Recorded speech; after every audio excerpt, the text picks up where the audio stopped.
Philip to Evelyn, April 26, 1943, 10:30 a.m. Dearest Ev, spelling is intentional. Eve for the first woman of my heart. So be it henceforth and forevermore. Please forgive me for not writing yesterday, and I'm sure that you will when I explain why I couldn't find the time. Yesterday, Sunday, I went to Columbus early, 11 a.m., for the purpose of making my last splurge before leaving for Logan, and to say goodbye to all the people who were so good to us. The splurge consisted of a double feature at the Palace, Flight for Freedom and with F. Murray and R. Russell, and Rhythm of the Islands with A. Jones and J. Phrases. Not a bad bill at all, and I rather enjoyed it. After the show, I went straight to the Topolskis and was most cordially received by Toppy, the Misses, and Inez. No one else was home. I went to synagogue with Toppy, and there ran into his kid brother and Max, twins' papa. We were there until 7:40 when we went back to the house for supper. We had a very congenial time of it, the four of us, and Inez and I indulged in an old-fashioned sob session, pouring out our loneliness and sore need of our respective mates to each other. The old man was in rare form and had us rolling in the aisles with his stories and antics. It was real cozy, and the atmosphere of spontaneous ribaldry and friendship did much to allay the bad case of blues which had been riding me since Saturday's letdown. They said some very nice things about you, sweet, and it warmed my heart through to hear the compliments they paid you in all sincerity. Toppy teased me for having the unmitigated gall to impose my ugly self on one so fair as yourself, and wanted to know how and by what devious and underhanded blandishments I won you. Of course, I took it all in the spirit in which it was meant, but Inez and Mrs. Toppy, apparently fearful that I might take him seriously, launched a veritable barrage of flattery in my behalf to take the sting out of his words.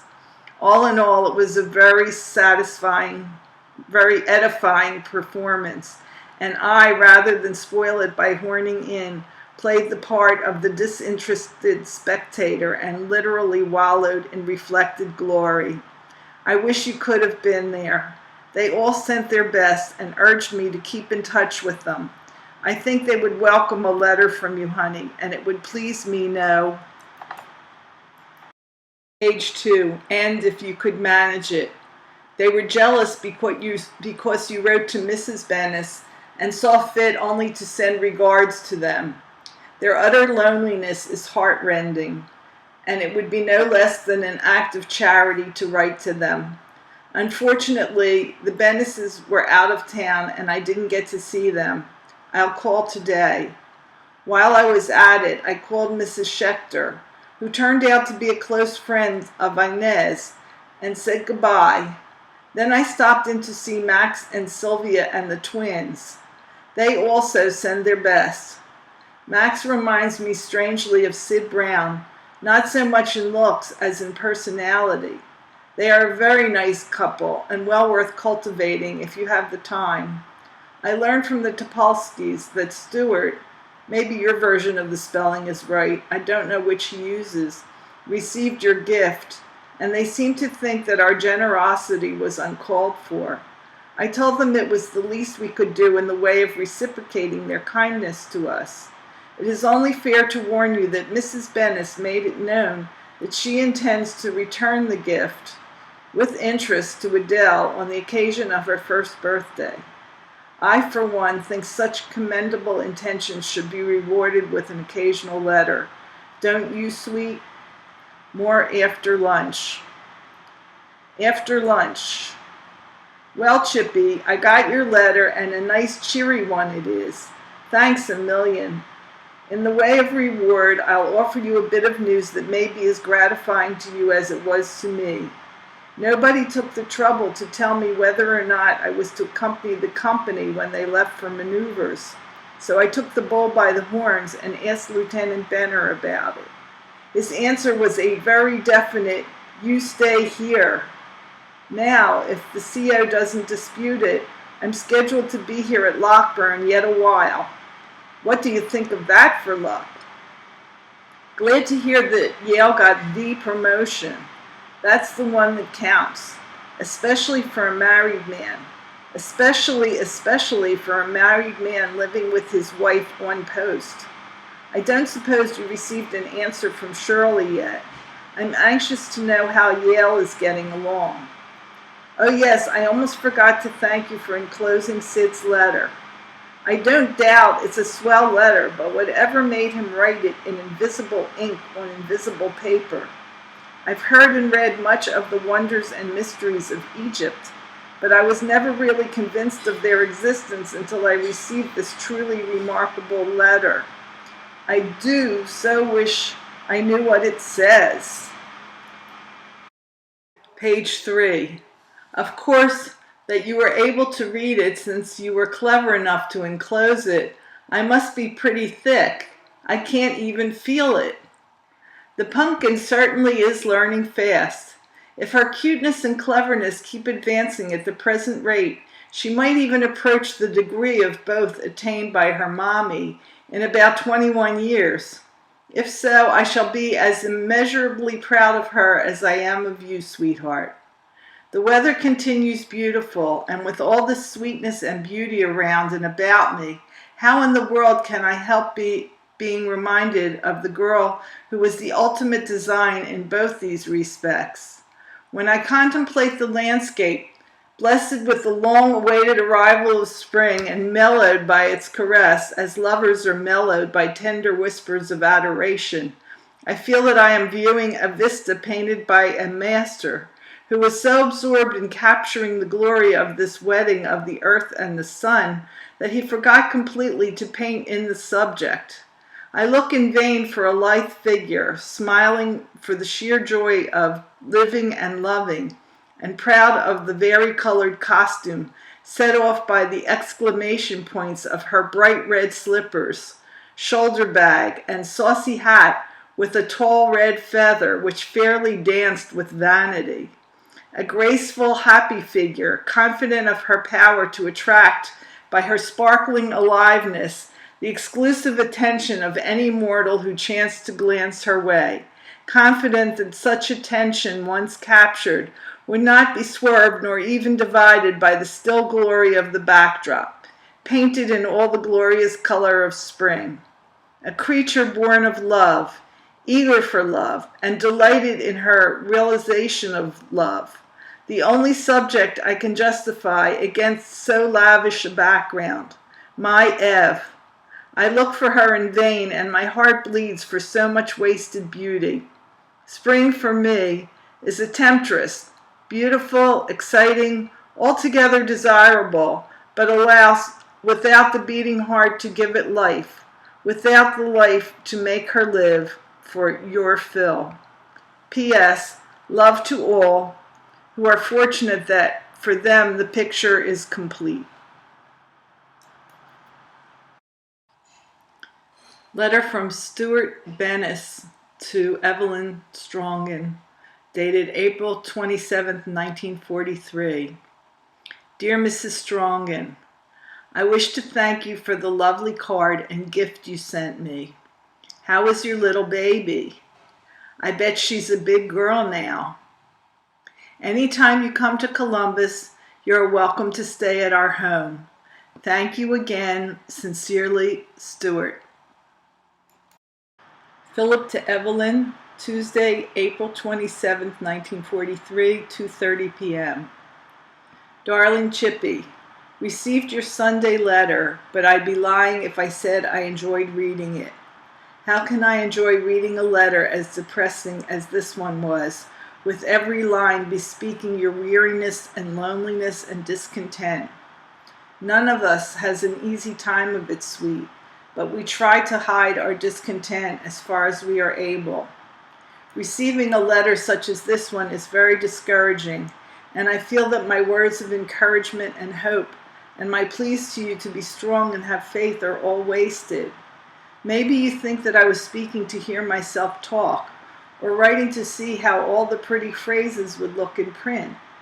Next time I feel moved to write in this vein, I'll confine my words to one syllable and the phrases to humdrum everyday words, so that you'll know that I am writing not for my own benefit, but for the sake of your morale. It isn't very pleasing to me to know that you can read my words of encouragement and my constant urging to keep your spirits high, even if it's only on the surface, and then completely ignore them to the extent that the tone of your letter makes me doubt whether I made any real sense or not. I know only too well what a strain you are under, and I appreciate what a useless life you feel yourself to be living. But I'll thank you to remember that, although the game isn't worth the candle at the present, there never was a better chance for any human any time to show the stuff he is made of, the invaluable and divine capacity to stand up to trouble and hardship with moral fortitude, even if our physical capacities are unequal to the struggle. I have seen many women, baby, and read and heard of many more, who, when faced with the realities of disillusionments and heartbreak of life, were still able to put on a brave face. Why? It certainly didn't pay their bills, nor make true a faithless husband, nor bring to life a dead sweetheart. There must be a reason for the desire to show a brave face to the world.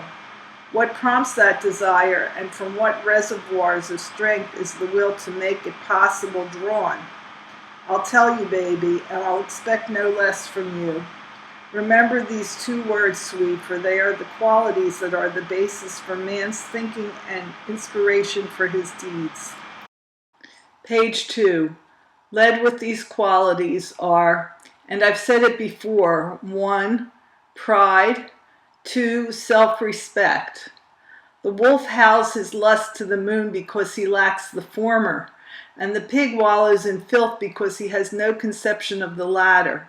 And all the great, beloved, revered people that have ever lived were those that had plenty of both, and for no other reason.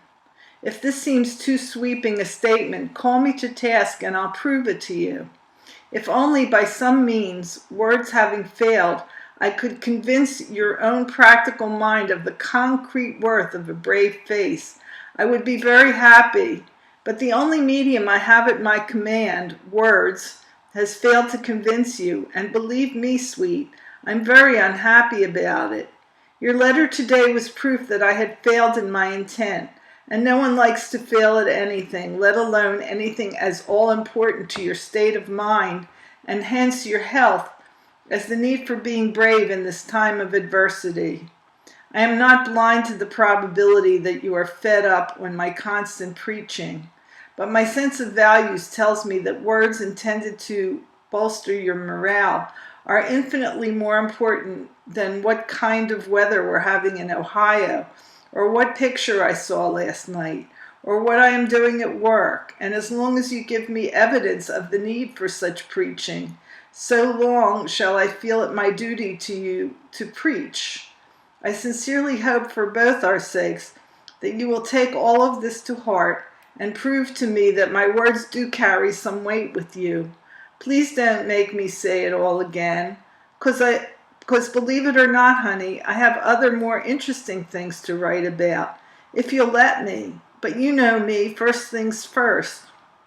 And now a few lines as to what is going on here at Lockburn. Yes, sweetheart, I'm still here, although the rest of the company moved out to Logan this morning. I'm to be here as long as it is necessary for me to bring the service records up to date, and they are in pretty good shape now. As a matter of fact, they are now, page 3, within the realm of possibility that next week will see me joining the company. In the meantime, I'm attached to HQ, an HQ squadron for rations and quarters. This Friday is payday, and I'll have to go out there with the payroll, possibly to stay. Outside of that, there is very little to write about. I am feeling fine and missing you constantly, but I don't let myself feel too deeply about anything. There's no point to it. Your present nervous and exhausted state, however, is a difficult thing for me to ignore, and despite my resolve not to worry about anything, it is not in my power to remedy. I am troubled by it and the potential danger the continuation of such a mental state implies. And make no mistake, baby mine, you alone are the only doctor that can help you. By your own strength of character and will you determine whether you are to be a healthy mother and wife or a sick chippy not even useful to yourself, let alone those who are counting on you. I know you too well, dearest one, to doubt for a minute that you would allow yourself to become a burden when your strength and good example are so sorely needed. I reiterate my unshakable belief that you are the most loyal, most intensely devoted wife and mother it has ever been the extreme good fortune of any man to know as such, and believing this with all my heart, I am confident that you will find your way out of your present discouragement, if for no other reason than that your love for me is as strong as my love for you, my adored Ev. I am your devoted husband and your daughter's father, and because I am both of those, I am yours proudly, Phil. P.S. My love to all. Keep 'em smiling, Ev. P.P.S. Note new address. Address yours to this address until further notice.